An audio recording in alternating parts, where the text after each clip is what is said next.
Good morning, Mamel. Good morning, everyone. Today, let us talk about when is access cheap enough to connect the world. To answer this question, let us discuss the globalization and the digital divide. So, first of all, globalization refers to the integration of goods, services, and culture among the nations of the world. We have been experiencing globalization since the days of European colonization. Advances in telecommunication and transportation technologies are accelerated globalization. So, and also the internet has made all nations next door neighbor. So, for example, Anna is through the use of Facebook, Instagram. So, it made us nga more connected to our neighbor countries or sa mga people around the world nga mas duol siya no sa murarag next door sa ato kay tungod sa mga sa mga social media nga accounts no through the use of internet. Next is the the internet usage as of June 30, 2012. So, according sa World Internet Usage of Population Statistics, ang world regions like Africa, Asia, Europe, Middle East, North America, Latin America, or the Caribbean, and the Oceania or Australia has the world total internet usage of 2.4 billion. So, grabe kadaghan. So, it has the penetration population percentage of 34.3% of the population of the people around the world. That has a growth of 566.4% no from year 2000 to 2012 only, not including until today. So users percent of table grows to 100%. So grabe no. Grabe nakadaghan gyud ang gamit og internet karon. Next is the network society. So the rise of network society in 1996 are now into this network society where we are all connected on a global scale. So nag-connected ta through a global scale. Kung makita ninyo sa kanang kilid anang globe nga mura nag-na-scale ba nga we are connected together all around the world. It is an economy with the capacity to work as a unit in real time on a planetary scale. So according to Castles on the year 2000, by the year 2000, by 2005, Friedman demonstrated the world is flat. Why? Because according to him, kanang ang kuan ko no, ang internet has the impacts that the personal si Friedman is nag-unpack sa impacts that the personal computer, the internet, and the communication software have had on business, specifically the impact they have on globalization. So, na din siya gitawag nga three eras dira nga which is the globalization 1.0, 2.0, and 3.0. So, sa man globalization 1.0? So, ang globalization 1.0, so it occurred from 1492 until 1800s. So globalization kuno was centered around countries. It was about how much horsepower, wind power, and steam power a country had and how creatively it was deployed. So the world shrunk from size gikan sa large to size medium. So mo nang globalization 1.0. Ang kaning globalization 2.0 is muna siya nag-occur ni siya about from about 1800s until the year 2000. So it interrupted only by the two world wars. So nag-interrupted daw siya atong atong kuan to world wars. The dynamic force driving change was multinational companies. The world shrank from size medium to size small na pud siya. Og unsa man pud ning globalization 3.0. So karon ang current nga era, which is they call the convergence of the personal computer, fiber optic internet connections and software, has created a flat world platform. This platform allows small groups and individuals to go global. So for example, mag-browse lang ka dira nga adto kay mo mag-look ka for US. So pag mo ingon kag America, so mag-flash din dira ang mga pictures, iyang mga location, iyang mga landmarks, so mga ingana no, mga laaganan dito nga kuan unsay mga significance sa ato nga country or mga ingana siya. So the world has shrunk from size small to size tiny. So gikan sa small no mas gipaggamay pa gid himo pa gid siyang tiny. So gikan sa internet ra to hantod nga naabot sa phone no, sa ingana kapaspas ang atong technology.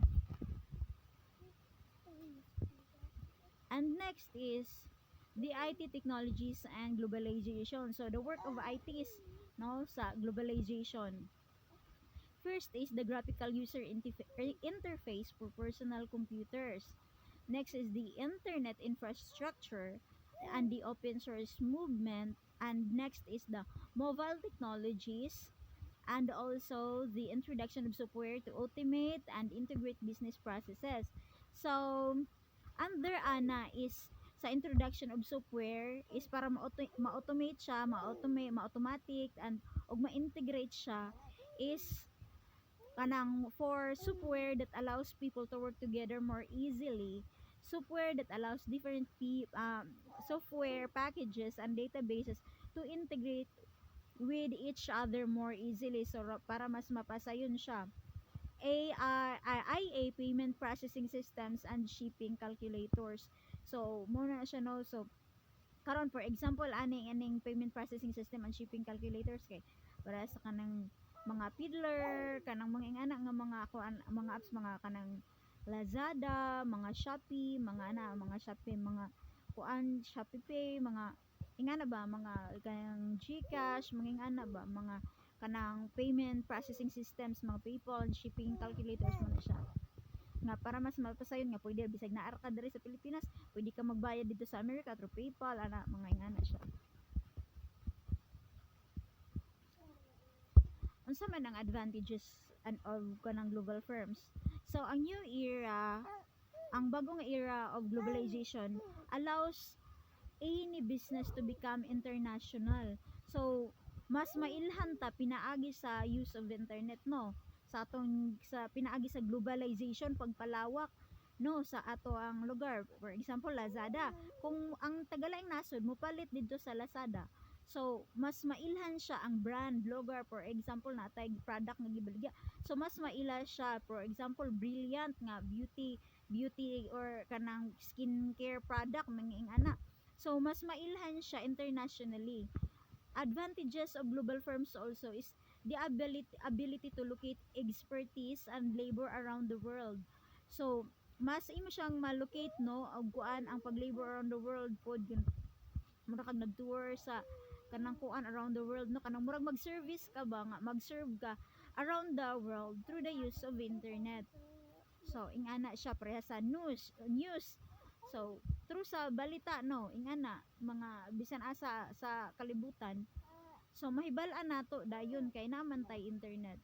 And also the ability to operate 24 hours a day. So open jud ang internet 24 hours a day. So munang bisag anytime ka ana mag-work no sa internet, pwede jud kaayo, or mag-search ka tanan-tanan na ana halos sa internet. It is also a larger market for their products. So mas dako man jud og market, mas dako gid siya market kay pare siya sa kanang Shopee. O kung wala pa nang mga kanang kuan karon, mga cellphone pud karon, wala pa po internet, mo sikat ba pud na di syempre di man pud makapalit ang uban kung wala pud kay kaugalingon pud nga gadget. So mas daghan gagamit sa internet, mas daghan og kanang kuan kanang mas taas pud ang kanang iyang market no, ingana siya. challenges of global firms. So unsa man sa mga global firms, unsa man pud ang ilang mga challenges? So ang ilang kanang mga challenges is like infrastructure differences, mga labor laws and regulations, legal restrictions, language, customs and preferences, mga international shipping and cultural differences. So mo na sad siya ang kalainan. Lugar kung kanang ka-challenge mo sa lugar Amerikano nya maligya dito sa Bisaya, di ba? Liso na ay murag mga barrier siya.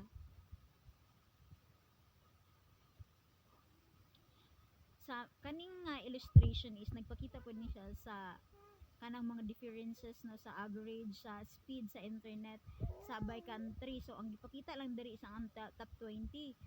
Ang first gyud nga na pinakadagan nga usage sa internet is kaning South Korea. So na sila 16.63% kanang MB per second. Grabe no ang ilahang kuan, ang ilahang average internet speed didto kusog kayo. Sa uban sa country ang pinakaubos diri is kung kumaklaro ninyo kay yung Israel nga naa lang siya ay 3.29%. So grabe no. Philippines wala gyud diri. Kusog kay siya. Next is ang digital divide. The digital divide was the internet creating a separation between those who have access to this global network and those who do not. So, ang kanang digital divide ko no is kana daw kunong sa internet ba nga ga-create siya og separation or kanang barrier nga kanang kung kinsa lang tong maka-access na sa global network ug sa katong wala. This separation is called digital divide. Digital divide could prevent certain categories of people, those from low-income households, senior citizens, single-parent children, the undereducated, minorities, and residents of rural areas, para sa mga sa bukid-bukid, from receiving adequate access to the wide variety of resources offered by computer technology. So, naapod na siya nakapalog sa ACM Code of Ethics. So, syempre katong mga senior citizen is kuan siya kanang mas advantage to ang kabalo gyud mo gamit sa internet kaysa sa katong wala gyud kabalo, kay syempre dili ba gyud tanan kabalo ana mo gamit sa lang nasod. Ang uban dito nga mga tigulang is kanang master sila magkuano gamit sa kanang internet, pero diri sa ato ang murag less ra jud kayo ang atong makita nga mga senior citizen nga gagamit jud og kanang kuan cellphone nga kanang mag touchscreen, mag internet, mag Facebook. So ingana no, limited ra jud kayo, murag makaingon ta nga limited kay murag gamay ra man jud ang atong makita sad. Then ang katong naay mga kanang from low income household, syempre pare sa mo poor doy is kanang syempre di ba pud tanan kanang ka-afford gyud og kanang internet magpalit kay kuan ba maski gay cellphone mahal kaayo. So ga kuan lang ta salig lang gyud sa kanang data no, load to load lang gyud para lang gyud nga maka-access sa internet. Mga single parent children, mga ingana, mga undereducated, katong mga wala pud naka-eskwela, mga minorities and katong mga minor no, syempre kay di ba sa Facebook kay kung dili man gina-allow sa Facebook ang magamit og below 18 years old, pero karon kay mga tik na lang no para nga kanang sa edad para lang gyud nga naay ka ng Facebook account. So mao pod na no. Then residents of rural areas sa kanang mga bukid-bukid mo na to kung giingon ka ganina nga lisod gyud kay mag-access kay wala biya kay wala hinay man diri mag isa bukid mo porte man gayng hinaya og signal, magpuliki pa kag pangitag signal ka para lang maka-access ka sa internet nya magusahay magkuan pag gyud mag-vlog pag gyud maayo, grabe jud. From receiving so to continue, from receiving adequate access to the wide variety of resources no mo na to ganina offered by kanang computer technology. So ingana lang yun siya mo na tayo student. Next is continuation gihapon sa digital divide. Digital divide can occur between countries, regions, or even neighborhoods. In many US cities, there are pockets with little or no internet access. So sa uban po nga part sa US, nadaghapoy port sa ilahang nga mga kung ano mga places no nga wala gyud access sa internet. Well, just a few miles away, high-speed broadband is common. So mo lang po na ilagay sa lagay po ang broadband. So unsa may solution sa digital divide para magkanata og mixed success over the years? So siguro is ang one is na solution is ang one laptop per child. Sunod kay sana all rich. One laptop per child. Sunod WiMAX networks o cyber cafe, mga coffee houses with internet services, mga anong free internet, mga ganun siguro mga internet provider nga kanang mga kuan pero sa bas karon am gyapon free internet to. Manang diwal kana kung na kay cellphone no ka free internet jud ka pero kay cellphone po lisod po nga saan pag access sa internet.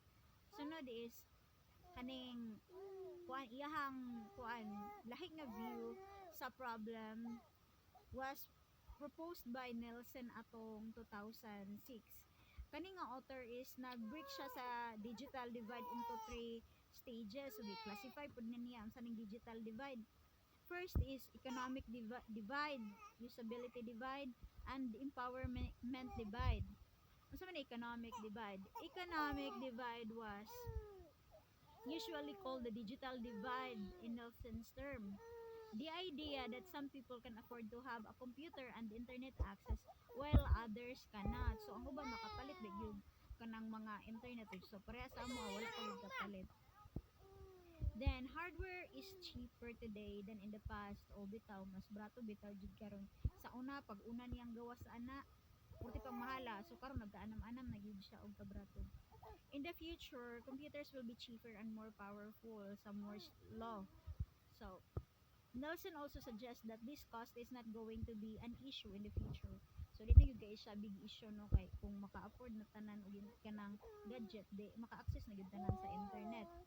Next is usability divide. Unsa man yung usability divide?